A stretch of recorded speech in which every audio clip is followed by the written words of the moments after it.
Hi, I'm Karen Holloway. I want to welcome you into my vignette here at IBB. And I started this as a Frank Lloyd Wright kind of feel because of these wonderful chairs. They are so comfortable, but they just reminded me of something that he would have done. As an architect in the 20th century, he loved the natural, the straight, clean lines, which is so prevalent today in the transitional look. The color scheme came from these chairs, but I think in today's market, everyone loves a little bit of the blue-gray. You'll see it in all the new homes.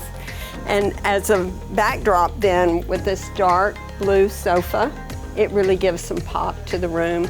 With this being the anchor of the space, then what we always have to do to make a room really inviting and very casual is to add a piece of leather.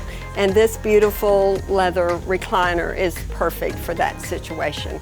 It's so comfortable, and so with the color that it is, it's very calming to the space.